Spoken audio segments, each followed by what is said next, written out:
नमस्कार, आप देखो इंडिया न्यूज उत्तर प्रदेश उत्तराखंड, आपके साथ मैं हूं प्रिया सिन्हा। बात सबसे बड़ी खबर की, हाथरस कांड में अब एक चौंका देने वाला खुलासा हुआ है। एफएसएल की जांच में रेप की पुष्टि नहीं हुई। अपने आप में ये बड़ी खबर है। आपको ये बताएं कि जो रिपोर्ट है उसके अनुसार रेप की पुष्टि नहीं हुई। 5 डॉक्टर्स की टीम ने जांच के बाद अपनी रिपोर्ट पेश की। ADG law and order Prashant Kumar ने कहा कि पोस्टमार्टम रिपोर्ट से साफ कहा गया है कि पीड़िता की मौत गले में लगी चोट से हुई है। फॉरेंसिक जांच में भी स्पर्म नहीं मिला है। इससे साफ है कि कुछ लोगों ने जानबूझकर मामले को ट्विस्ट देकर जातिवादी और तनाव फैलाने का काम किया। ऐसे लोगों को चिन्हित कर उनके खिलाफ एक्शन लिया जाएगा, ये बड़ी बात कही गई है। तो देखिए, अब एक और नया खुलासा सामने आया है।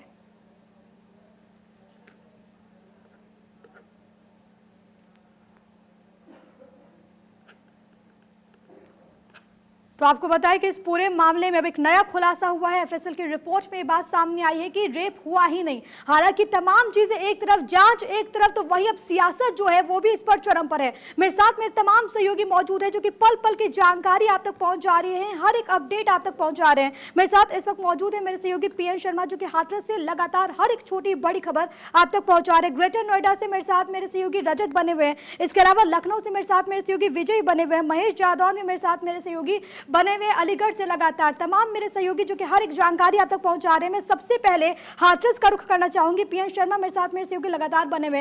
हाथरस से, क्योंकि जो तस्वीर आज निकलकर सामने आई पीएन शर्मा, क्योंकि सियासत एक तरफ और जिस तरीके से मामला जो है वो गहराता जा रहा है, ताजा स्थिति वहां पर क्या कुछ है, ताजा अपडेट पीएन शर्मा आपके पास क्या कुछ? ये ताजा अपडेट में कह सकते हैं कि जो गांव है वो तो पहले से सील है, छावनी की तरह तब्दील है। बॉर्डर को पूरी तरह सील किया गया है, किसी को जाने की इजाजत नहीं है।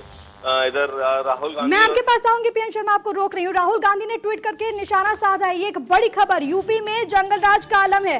राहुल गांधी ने ये बात कही है ट्विटर के जरिए। एक परिवार से मिलना भी सरकार को डरा देता है। राहुल गांधी का ये ट्वीट सामने आया है जिसके जरिए उन्होंने हमला बोला, इतना डरो मत मुख्यमंत्री महोदय। उन्होंने ट्वीट करते हुए लिखा कि दुख की घड़ी में अपनों को अकेला नहीं छोड़ा जाता। यूपी में जंगलराज का ये आलम है कि शोक में डूबे एक परिवार से मिलना भी सरकार को डरा देता है। हालांकि ये 3 बजे का ट्वीट है जो राहुल गांधी ने किया है। इस वक्त जो बड़ी खबर है वो ये कि राहुल गांधी और प्रियंका गांधी वाड्रा को हिरासत में ले लिया गया है। पीएन शर्मा मेरे साथ मेरे सहयोगी लगातार बने, इसके अलावा मेरे साथ मेरे तमाम सहयोगी है। पीएन शर्मा, अपनी बात पूरी कीजिए।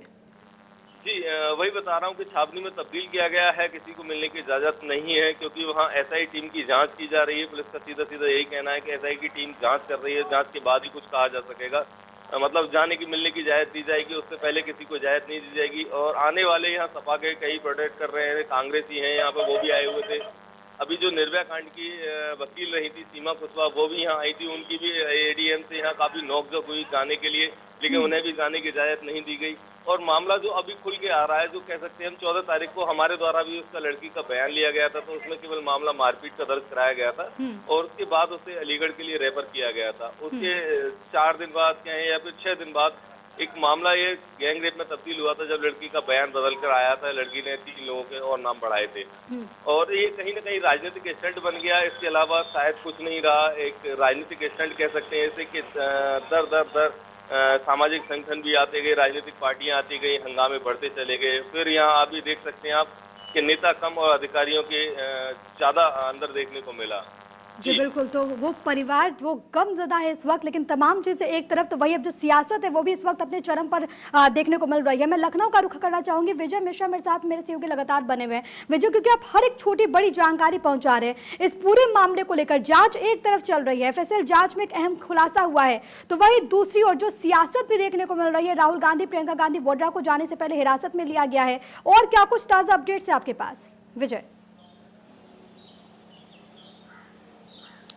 बिल्कुल, अगर कहा जाए तो इस पूरे मामले में पूरे प्रदेश में प्रदर्शन हो रहा है। जो भी कांग्रेसी नेता हैं, चाहे लखनऊ के हों या फिर अन्य जिले के हों, वो लगातार इस पूरे मामले को लेकर के अपने जिले में प्रदर्शन कर रहे हैं। हालांकि लखनऊ की हम बात करें तो यहाँ पर भी कांग्रेस विधानमंडल दल की नेता आराधना मिश्रा और कांग्रेस विधान परिषद दल नेता दीपक सिंह, इन दोनों लोगों के नेतृत्व में यहाँ पर प्रदर्शन हुआ और इन दोनों ही नेता जो है वो राजभवन की तरफ कुछ करना चाह रहे थे, लेकिन पुलिस ने रास्ते में ही रोका और इन सबको गिरफ्तार कर लिया है। तो इस समय कांग्रेस का प्रदर्शन की बात करें तो पूरे प्रदेश में में प्रदर्शन जो है वो चल रहा है और जाहिर है कि जब प्रियंका गांधी और राहुल गांधी वहां पर निकले थे मुलाकात करने के लिए, उसके बाद ही सभी जो कांग्रेसी नेता थे वो सभी सड़कों पर आए और सभी लोगों ने एक साथ प्रदर्शन किया और जाहिर है कि सरकार के लिए मुश्किलें काफी ज्यादा बढ़ी हैं इस पूरे मामले को लेकर के। और प्रीति, मुश्किलें बढ़ने का अगर सबसे बड़ा सबब कहा जाए तो इसके लिए जिम्मेदार भी सरकार ही है, क्योंकि जिस तरह से वहां पर अधिकारी एक पैर पर इस समय खड़े हैं, चाहे डीएम हो, एसडीएम हो, एसपी हो, डीआईजी हो, डीजीपी हो या फिर प्रदेश के मंत्री हो, जिस तरह से एक पैर पे वहां खड़े हुए नजर आ रहे हैं,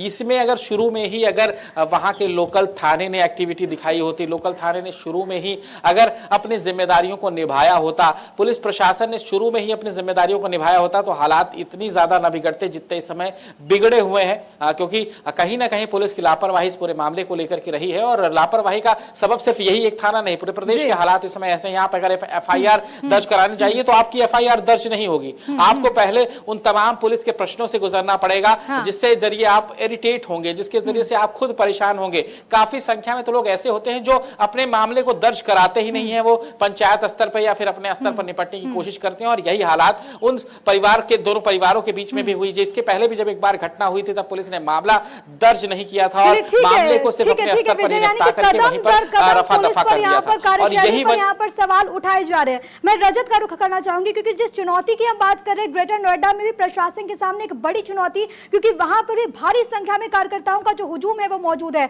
रजत, तस्वीरें दिखाइए, ताजा अपडेट्स क्या कुछ? जी बिल्कुल प्रिया, मैं दिखाना चाहूंगा कि अभी जो इस टाइम पर जो हालात है, क्योंकि जो पहले जो कांग्रेस कार्यकर्ता बैठे थे लगभग, अब उनको सड़क जो एक्सप्रेसवे से हटा दिया गया, क्योंकि लगभग 50 से 60 कांग्रेस कार्यकर्ताओं को पुलिस हिरासत में लेकर उन्हें कार्रवाई कर रही है, क्योंकि उन्होंने सोशल डिस्टेंस का धज्जियां उड़ाई और जो तमाम जो प्रियंका गांधी से लेकर और राहुल गांधी तक जो नजदीकी संबंधित थाना है उनको हिरासत में ले लिया गया। वहां पर उन्हें और लगभग जो कांग्रेस कार्यकर्ता थे जो यहाँ पे धरने पर बैठे थे उन्हें भी पुलिस ने हिरासत में ले लिया। फिलहाल यहाँ से जो तमाम जो कार्यकर्ता थे उनको हटा दिया गया और जो पुलिस फोर्स थी वो भी यहाँ से हट चुकी है, क्योंकि जो कार्यकर्ता थे धरने बैठे थे उन्हें अब पुलिस ने हिरासत में ले लिया है। यानी कि वहाँ पर रजत हालात जो है वो सामान्य हो चुका है।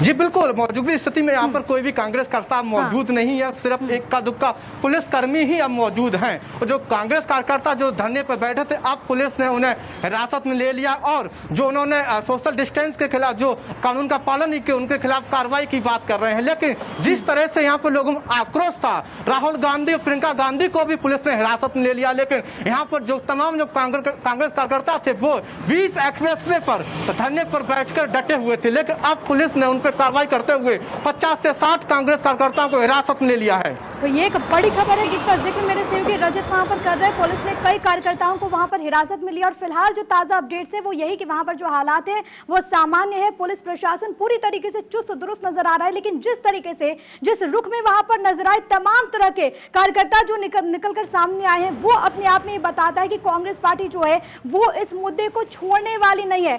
विजय मिश्रा मेरे साथ मेरे सहयोगी लगातार बने हुए हैं। विजय, क्या इस बारे में अभी तक कोई जानकारी निकलकर सामने आई कि राहुल गांधी को, प्रियंका गांधी वोड्रा को गिरफ्तार करते हुए कहां ले जाया गया है?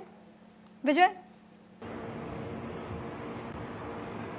देखिए यहाँ पर राहुल गांधी और प्रियंका गांधी को गिरफ्तार किया गया है और एक अज्ञात जगह पर पुलिस उन्हें ले गई है, क्योंकि वो नहीं चाहती है कि इनका संपर्क जो है वो कार्यकर्ताओं से अभी हो सके, क्योंकि थोड़ी देर बाद अगर इस कार्यकर्ता को जानकारी होगी कि पुलिस उन्हें कहाँ ले गई है तो कार्यकर्ताओं की भीड़ वहां पर लग जाएगी। और यही वजह है कि पुलिस की टीम ने इन दोनों ही लोगों को गिरफ्तार किया है। गिरफ्तार करने के बाद अज्ञात स्थान पर ले गए हैं। हालांकि थोड़ी देर बाद इन्हें जो है वो रिहा भी किया जाएगा, लेकिन पुलिस चाहती है कि सबसे पहले भीड़ जो है वो छट जाए, जो भीड़ कार्यकर्ताओं की है वो हो जाए और उसके बाद ही इन्हें रिहा किया जाए। जिसके बाद हम गोली चलाने के लिए तैयार है, लेकिन कांग्रेस का कार्यकर्ता लड़ेगा। संघर्ष हमारा जारी रहेगा। हम संघर्ष जब तक हाथरस नहीं जाएंगे, जब तक हाथरस नहीं जाएंगे। तो अजय कुमार लल्लू को भी आप सुन रहे थे, प्रदेशाध्यक्ष। देखिए वहां पर किस तरीके से तस्वीरें भी हम आपको लगातार दिखा रहे हैं, क्योंकि जो लाठीचार्ज की तस्वीरें निकलकर सामने आई, कई कार्यकर्ताओं की चोटिल होने की भी खबर निकलकर सामने आ रही है। मेरे ख्याल से वो कुछ कह रहे हैं, एक बार सुनवाइए दर्शकों को। किसने मारा है आपको? ये पुलिस की लाठी से लगी है चोट। पुलिस ने, हम शांतिपूर्वक मार्च कर रहे थे बहन प्रियंका गांधी जी और राहुल गांधी जी के नेतृत्व में, और हम पैदल शांतिपूर्वक हाथरस तक जाने के लिए राहुल जी के नेतृत्व में तैयार थे, लेकिन बीच रास्ते में पुलिस ने बार बार जो है लाठीचार्ज किया है और सैकड़ों कार्यकर्ताओं, कई कार्यकर्ताओं को चोटें आई हैं। वो कार्यकर्ता को जिनके हाथ में चोट भी आई और निशान भी दिखा रहे थे, और ऐसे कई कार्यकर्ताओं की भी खबरें निकलकर सामने आई हैं जो कि चोटिल हुए। तस्वीरें हम आपको लगातार दिखा रहे हैं। इस बीच आपको बताएं कि हाथरस कांड पर राजनीति जो है वो जारी है। चिराग पासवान ने मुख्यमंत्री योगी आदित्यनाथ से बात की है। एलजेपी के राष्ट्रीय अध्यक्ष चिराग पासवान हैं, फोन पर बातचीत हुई है उनकी। आपको ये बताएं कि हाथरस मामले में सीएम योगी आदित्यनाथ से उन्होंने बात की है। ये आपको बड़ी खबर बता रहे हैं, बड़ी खबर, क्योंकि एनडीए का सहयोगी दल है एलजेपी, और ऐसे में उन्होंने बात की है मुख्यमंत्री योगी आदित्यनाथ से। विजय मिश्रा भी मेरे साथ मेरे सहयोगी लगातार बने हुए, इसके अलावा अलग अलग जगहों से मेरे साथ मेरे सहयोगी बने हुए हैं। विजय, इसको लेकर और क्या कुछ जानकारी है आपके पास? विजय। बिल्कुल, यहाँ पर आपको बता दें कि जो भाजपा से जुड़े हुए नेता हैं या भाजपा से जुड़े हुए जो संगठन हैं वो इस पूरे मामले को लेकर के मुख्यमंत्री योगी आदित्यनाथ से लगातार बात कर रहे हैं। आपको बता दें कि सांसद हंसराज हंस ने भी इस पूरे मामले को लेकर के पत्र लिखा था मुख्यमंत्री योगी आदित्यनाथ को, और यहाँ पर चिराग पासवान की तरफ से भी इस पूरे मामले को लेकर के मुख्यमंत्री योगी आदित्यनाथ से बात हुई है। उन्होंने इस बात की जानकारी ली कि अब तक सरकार की तरफ से इस पूरी घटनाक्रम को लेकर के क्या हुआ, साथ ही साथ उन्होंने इस विषय पर भी बात की कि कहाँ पर कमी रही जिसकी वजह से यहाँ पर ये पूरा हंगामा हो रहा है। तो इन तमाम विषयों को लेकर के मुख्यमंत्री योगी आदित्यनाथ के साथ में चिराग पासवान की बात हुई है, और जाहिर सी बात है कि इस पूरी बातचीत में इस बात को लेकर के विशेष रूप से बल दिया गया कि इस पूरे मामले को लेकर के सरकार जो है वो ठोस कार्रवाई करे, कठोरतम कार्रवाई करे, जिसकी वजह से जो अपराधी हैं वो बच करके ना जा पाए, और पूरी कोशिश की जाए कि इस पूरे मामले पर विपक्ष को भी शांत किया जा सके। जी, जाहिर तौर पर तो हर ओर से जो मांग है वो की जाए, और जिस तरीके से आप जिक्र करें विजय कि कई लोगों ने फोन पर बातचीत की है मुख्यमंत्री योगी आदित्यनाथ से, और यही मांग की गई है कि इसमें जो भी दोषी हो उस पर कड़ी कार्रवाई हो, कठोरतम कार्रवाई हो, ताकि ऐसी जो तस्वीरें हैं वो निकलकर सामने ना आए। लेकिन तमाम बात एक तरफ, तो वहीं जो सियासत है वो इसको लेकर भी उबाल पर है, तमाम जो प्रतिक्रियाएं हैं वो निकलकर सामने आ रही है। विजय, क्योंकि इससे पहले हमने अजय कुमार लल्लू को भी सुना, वो भी वहां पर बैठे हुए नजर आए और ये कहते हुए कि हम नहीं हटेंगे जब तक हाथरस नहीं हमें भेजा जाता है, जब तक हम हाथरस नहीं जाते हैं। तो बिल्कुल सही कहा प्रीति आपने कि यहाँ पर जो भी विपक्ष के नेता हैं उनकी सबसे पहली मांग यही है कि उन्हें एक बार पीड़ित परिवार के साथ मिलने दिया जाए, पीड़ित परिवार के साथ बातचीत करने दिया जाए जिसके जरिए से वो उसके दुख दर्द को बांट सके। जाहिर है कि यहाँ पर ये मुलाकात अगर सरकार की तरफ से करवाई जाती तो मुझे लगता नहीं कि इतना ज़्यादा हंगामा यहाँ पर बढ़ भी सकता था या इतना ज़्यादा हंगामा बढ़ता। हाँ, ये ज़रूर था कि यहाँ पर इस मुलाकात के बाद में ये चीज़ें थोड़ी देर तक ज़रूर मीडिया में रहती, लेकिन जो ये हंगामा पूरे प्रदेश में इस समय चल रहा है, जहाँ हर जिलों में ये हंगामा चल रहा है, हर तरफ बड़े नेता जो इस समय इस पूरे मामले को लेकर के प्रदर्शन कर रहे हैं, उस प्रदर्शन से पुलिस बच जाती। जो हंगामा सड़कों पर हो रहा है, सड़क जाम हो रही है, जो आम नागरिकों को परेशानी हो रही है, उससे सरकार बच जाती। लेकिन यहाँ पर सरकार ने अपनी तरफ जो कदम उठाया उसके तहत उन्होंने किसी को भी पीड़ित परिवार से मिलने से मना किया है। अब सरकार की क्या मंशा है, सरकार के जो रणनीतिकार अफसर हैं जो सरकार के आसपास हमेशा जमे रहते हैं, उन्होंने किस रणनीति के तहत यहाँ पर ये पूरा फैसला लिया है, लेकिन कहीं ना कहीं उनके इस फैसले की वजह से पूरे प्रदेश के हर जिलों में, मुख्य शहरों में जाम की स्थिति है। क्योंकि जो भी लोग सड़कों पर निकले हैं, जो भी कांग्रेसी कार्यकर्ता हो चाहे समाजवादी पार्टी के कार्यकर्ता हो, यानी जो भी विपक्ष के लोग यहाँ पर सड़कों पर निकले हैं, सड़कें जाम हो रही हैं। सड़कें जाम होने के साथ साथ आम जनता को भी परेशानी हो रही है, और न सिर्फ परेशानी हो रही है बल्कि इस पूरे मामले को करके लगातार सरकार को चौतरफा प्रश्नों से घेरा भी जा रहा है। तो मुझे लगता है कि अब इसमें अंतिम फैसला सरकार को ही लेना है कि क्या वो विपक्षी नेताओं को पीड़ित परिवार से मिलने देना चाहेंगी या फिर वो इसी तरह से ही लगातार रोकेंगे। क्योंकि जितना भी रोकने का प्रयास करेंगे या सरकार जितना भी इस पूरे मामले पर प्रेशर बनाने की कोशिश करेगी, सरकार लगातार जितना भी दबाव बनाने की कोशिश करेगी, उतना ही ज्यादा वापसी प्रेशर सरकार को भी झेलना पड़ेगा। और यही वजह है कि यहाँ पर सरकार की तरफ से या उनके जो आसपास सलाहकार अधिकारियों की तरफ से जो ये निर्णय लिया गया है कि विपक्ष के नेताओं को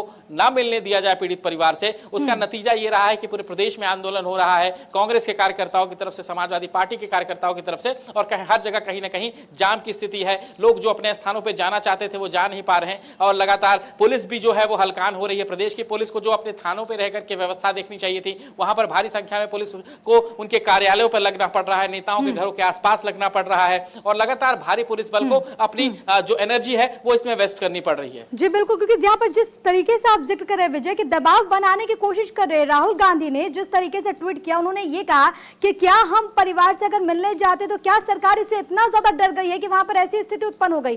पीएन शर्मा मेरे साथ मेरे सहयोगी लगातार बने हुए और हर एक जानकारी पहुंचा रहे, ये भी बता रहे कि वहां पर तमाम जो लोग हैं उनकी मौजूदगी, कई नेता वहां पर पहुंचे, लेकिन फिलहाल जो ताजा स्थिति बनी हुई है धारा 144 वहां पर लागू है। क्या आपको ये लगता है पीएन शर्मा, क्योंकि आप ग्राउंड जीरो पर आप तमाम चीजों को कवर कर रहे हैं, क्या आपको ये लगता है कि क्या कोई रणनीति में वहां पर फेरबदल हो सकती है जिस तरीके से विपक्ष की ओर से ये दबाव बनाया जा रहा है उससे? बदलाव है वो बहुत बड़ा है, बहुत जी बिल्कुल, ये मानिए आपके जो बदलाव है वो समाजवादी पार्टी के कार्यकर्ता थे, उनको अरेस्ट किया गया है। कांग्रेस का भी एक हो हल्ला छोटा सा आया था, आम आदमी पार्टी का, लेकिन इस समय मैं प्रेजेंट में कह सकता हूँ यहाँ पे कोई भी नेता नजर नहीं आ रहा है और जो छोटे छोटे थे वो भी कुछ कम हो गए। अब हो सकता है कि अपोजिट पार्टी कहीं न कहीं आए, लेकिन अभी इस समय एक साइलेंट सा माहौल है। केवल यहाँ पुलिस और अधिकारी और मेडिया दिखाई पड़ रही है, इसके अलावा कोई दिखाई नहीं पड़ रहा है और जो हंगामा कर भी रहे हैं उन्हें पुलिस के द्वारा अरेस्ट किया जा रहा है, तत्काल त्वरित कार्रवाई की जा रही है।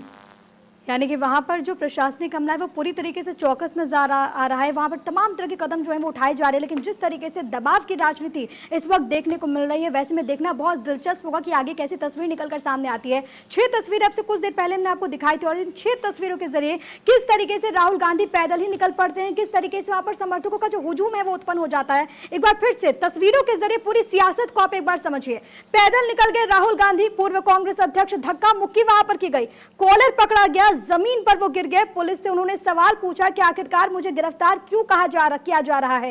इस पर पुलिस की ओर से ये जवाब दिया गया कि धारा 188 के तहत आपको गिरफ्तार किया गया। धारा 188 क्या है? दरअसल सरकार की ओर से जो आदेश जारी किया जाता है, कोई व्यक्ति अगर उसको नहीं मानता है, कानून व्यवस्था बिगड़ने की स्थिति में उस व्यक्ति पर कार्रवाई होती है धारा 188 के तहत, और इसी को लेकर राहुल गांधी और प्रियंका गांधी वाड्रा की गिरफ्तारी हुई। और तस्वीरें भी आपकी टीवी स्क्रीन पर देखें, वहां पर भारी सुरक्षा बलों की मौजूदगी, और जो जानकारी अभी तक निकलकर सामने आ रही है वो ये कि गोपनीय जगह पर इनको लेकर जाया गया है, क्योंकि वहां पर जो आक्रोश है वो भी देखने को मिल रहा है। गेस्ट हाउस में लेकर जाया गया है, ये बड़ी खबर निकलकर सामने आ रही है कि दोनों को गेस्ट हाउस लेकर वहां पर जाया गया और वहां पर तमाम तरह के जो इंतजामात है वो ये किए गए हैं, क्योंकि जिस तरीके से तस्वीरें निकलकर सामने आई है वो ये बताती है कि किस तरीके से जो कार्यकर्ता है वो कहीं ना कहीं आक्रोशित नजर आ रहे हैं और ऐसे में तमाम चीजों के वहां पर ख्याल रखा जा रहा है पूरे मामले पर, क्योंकि एफएसएल जांच की रिपोर्ट भी सामने आई है। एडीजी लॉ एंड ऑर्डर ने क्या कुछ कहा वो अब आप एक बार सुनिए। आया है, उसकी अंत्येष्टि कराई गई। जो दिल्ली के पीएम रिपोर्ट में जो मृत्यु का कारण आया है वो गले में चोट होने के कारण और उसके दौरान जो ट्रॉमा होता है उसके कारण आना बताया गया है। इस बीच जो विधि विज्ञान प्रयोगशाला की रिपोर्ट भी अब प्राप्त हो गई है, जिसमें यह स्पष्ट रूप से बताया गया है कि जो सैंपल एकत्रित किए गए थे उसमें किसी तरह का स्पर्म और शुक्राणु नहीं पाया गया है। इससे स्पष्ट होता है कि कुछ लोगों के द्वारा प्रदेश में गलत तरीके से जातीय तनाव पैदा करने के लिए इस तरह की चीजें कराई गईं और पुलिस ने शुरू से इसमें त्वरित कार्रवाई और तत्समय कार्रवाई की है। इसमें अब आगे की विधिक कार्रवाई की जाएगी। ऐसे लोगों की पहचान की जाएगी जो प्रदेश में ये सामाजिक सद्भाव और जातीय हिंसा भड़काना चाहते थे और जवाबदेह अधिकारियों के कहने के बावजूद अपनी तरीके से चीजों को मीडिया में गलत तथ्यों के आधार पर मोड़ना चाहते थे। तो एडीजी लॉ एंड ऑर्डर को आप सुन रहे थे। एक अहम खुलासा उन्होंने किया है कि एफएसएल जांच में रेप की पुष्टि नहीं हुई। हालांकि देखना होगा कि आने वाले दिनों में और क्या कुछ अहम बिंदु निकलकर सामने आते हैं, लेकिन इस पर सियासत भी जारी है। कांग्रेस नेता राहुल गांधी वहां पर पहुंचे थे, उनकी गिरफ्तारी हुई और यहाँ पर उन्होंने पुलिस से सवाल पूछा था कि आखिरकार मुझे कैसे गिरफ्तार किया जा रहा है, क्यों गिरफ्तार किया जा रहा है। एक बार आप सुनिए कि इस दौरान जो बातचीत हुई थी वो क्या कुछ थी। सर हम लोग आपको यहाँ से आगे नहीं जाना है, हम आपको सर अरेस्ट करते हैं और अरेस्ट करके यहाँ से ले जाएंगे। और भैया ये बताइए कौन सी, मैं अकेला जाना चाहता हूँ, मैं शांति से यहाँ खड़ा हूँ। भैया कैमरा लाइए सर, मैं अकेला शांति से यहाँ खड़ा हूँ, मैं अकेला जाना चाहता हूँ। 144 कहता है पब्लिक असेंबली, मैं पब्लिक असेंबली नहीं करना चाहता हूं, मैं अकेला पैदल यहां से हाथरस जाना चाहता हूं। किस बेसिस पे आप मुझे गिरफ्तार कर रहे हैं ये मुझे बता दीजिए। किस धारा में, किस धारा, एक सेकंड, किस धारा में आप मुझे अरेस्ट कर रहे हैं? सर हम लोग आपको यहाँ से आगे। तो राहुल गांधी कहते हुए कि मैं अकेला वहां पर जाना चाहता हूं, हालांकि उनको यहां पर आपको ये बताएं कि वहां पर गेस्ट हाउस लेकर जाया गया है और वहां पर प्रियंका गांधी वाड्रा, राहुल गांधी की मौजूदगी, जिनको हिरासत में लिया गया, गिरफ्तार किया गया। इसके अलावा ये भी खबर निकलकर सामने आ रही है कि जो प्रशासनिक अमला है वो उसको लेकर पूरी तरीके से अलर्ट नजर आ रहा है, मुस्तैद नजर आ रहा है। विजय मेरे साथ, मेरे सहयोगी लगातार बने हुए, पीएन शर्मा भी हाथरस से मेरे साथ लगातार बने हुए हैं। विजय, आपके पास आते हुए, क्योंकि इस पूरे मामले में जिस तरीके से ये बड़ी बात निकलकर सामने आई है, जिस तरीके से एडीजी लॉ एंड ऑर्डर ने कहा है कि एफएसएल जांच में रेप की पुष्टि ही नहीं हुई है, अब आगे क्या कुछ, इसके मायने क्या कुछ? और दूसरी बात यह भी कि जिस तरीके से राहुल गांधी की गिरफ्तारी हुई और जो बातचीत हुई जिसमें उन्होंने सवाल पूछा कि धारा 144 के तहत मैं अकेले जाना चाहता हूं, लेकिन वो कार्यकर्ताओं का हुजूम वो क्यों था राहुल गांधी के साथ? ये भी तो सवाल उठने लाजमी हो जाते हैं। विजय, देखिए, बिल्कुल प्रीति, कहा जाए तो बिल्कुल दो सवाल बिल्कुल जायज है। यहाँ पर मैं प्रेस कॉन्फ्रेंस भी सुन रहा था अभी जब उन अधिकारी महोदय की, जिसमें वो बता रहे थे कि एफएसएल की रिपोर्ट क्या आई हुई है और किस तरह से पूरी रिपोर्ट है। सवाल सबसे जो वाजिब सवाल था उसका उन्होंने जवाब दिया ही नहीं। मैं मानता हूं कि सरकार यहाँ पर जो बातें कह रही है वो बिल्कुल सही है, बिल्कुल सरकार ने जो चीजें कही हैं मैं उनकी सारे बात मान रहा हूं, लेकिन इन अधिकारी महोदय से एक सवाल मेरा है इस पूरे मामले को अगर वो देख रहे हो और सुन रहे हो तो ये बताएं कि सबके यहाँ कहीं ना कहीं किसी न किसी वजह से कोई ना कोई व्यक्ति जो है वो जरूर इस नश्वर शरीर को छोड़ता है। तो क्या कभी भी उनके यहाँ ऐसा हुआ है कि अपने परिवार के किसी व्यक्ति को उन्होंने रात के अंधेरे में यहाँ पर दाह संस्कार किया हो? मेरे परिवार में भी मेरे बुजुर्गों की मौत हुई है, लेकिन मैं इतना जानता हूं कि रात में दाह संस्कार कभी नहीं किया जाता है। अगर किसी बुजुर्ग की मौत का देर शाम होती है या रात में होती है तो पूरी रात परिवार इंतजार करता है, पूरी रात परिवार उस शरीर के साथ बैठता है और सुबह लेकर के निकलता है और दिन में जो है वो दाह संस्कार की प्रक्रिया की जाती है। यहां पर जिस तरीके से उन्होंने दाह संस्कार किया, आखिर उस सवाल का जवाब सरकार क्यों नहीं दे रही कि क्या जल्दबाजी थी सरकार को? ऐसी कौन सी चीज छिपाना चाहती थी सरकार? ऐसी कौन सी मजबूरी थी सरकार की जिसकी वजह से रात में उन्हें दाह संस्कार करना पड़ा? तो जाहिर सी बात है कि बहुत सारे ऐसे सवाल हैं जिसका जवाब इन अधिकारी महोदय के पास बिल्कुल नहीं है और मुझे लगता है कि इस सवाल का जवाब वो दे भी नहीं पाएंगे। दूसरा सबसे बड़ा सवाल यहां पर खुद राहुल गांधी ने इस पूरे विषय को लेकर पूछा कि आखिर वो किस धारा के तहत उन्हें गिरफ्तार किया जा रहा है, क्योंकि धारा 144 जरूर लगाई गई है सरकार की तरफ से यहां पर हाथरस में, और जाहिर है कि धारा 44 के तहत यहां पर 5 लोग एक साथ यहां पर नहीं चल सकते हैं। राहुल गांधी की मैं पूरी शब्दावली सुन रहा था, वो ये कह रहे थे कि मुझे अकेले जाने दिया जाए, मुझे हाथरस अकेले जाने दिया जाए। जाहिर सी बात है कि जब कोई बड़ा नेता सड़क पर निकलता है तो खुद ब खुद भीड़ जो है, जो उनके समर्थक होते हैं वो कहीं ना कहीं से आ जाते हैं। तो यहां पर जिन नियमों के तहत वो गिरफ्तारी की अपनी बात कर रहे थे, यहां पर उस बात को भी वो नहीं बता पाए। जाहिर है कि वहां पर पुलिस के बड़े अधिकारी हैं जो कि पीड़ित परिवार से मिल सकते हैं, पुलिस का इतना बड़ा तमगा वहां पर है जो कि वहां पर मिल सकते हैं, लेकिन विपक्ष के नेता इसलिए नहीं मिल सकते क्योंकि सरकार को लगता है कि वहां पर विपक्ष के नेता पहुंचने के बाद कहीं उनका वोट बैंक न कम हो जाए। जाहिर है कि राजनीति दोनों तरफ से हो रही है, यहां पर विपक्ष भी चाहता है कि दोनों तरफ से हो रही सियासत उबाल पर है, लेकिन इन सबके बीच कुछ गंभीर सवाल जिसका जिक्र आपने भी किया, अंतिम संस्कार को लेकर जो सवाल उठते हैं, क्या इसका जवाब कब मिलेगा, इसका इंतजार होगा। बहुत बहुत शुक्रिया विजय, आपका बहुत बहुत शुक्रिया, पीएन शर्मा आपका, रजत मेरे साथ मेरे सहयोगी बने उनका भी बहुत बहुत शुक्रिया, महेश जादौन का भी बहुत बहुत शुक्रिया तमाम बातचीत करें, तमाम जानकारी के लिए। तो हाथरस कांड पर इस वक्त जो सियासत है वो उबाल पर है, लेकिन सवालों की फहरिस्त है जिस पर जवाब देना होगा पुलिस प्रशासन को, जिसको पर जवाब देना होगा योगी सरकार को। इस बुलेटिन में अभी के लिए फिलहाल इतना ही, लेकिन हर एक छोटी बड़ी खबर, इस अहम खबर से जुड़ी हुई आपको हम बताएंगे। आप देखते रहिए इंडिया न्यूज उत्तर प्रदेश उत्तराखंड।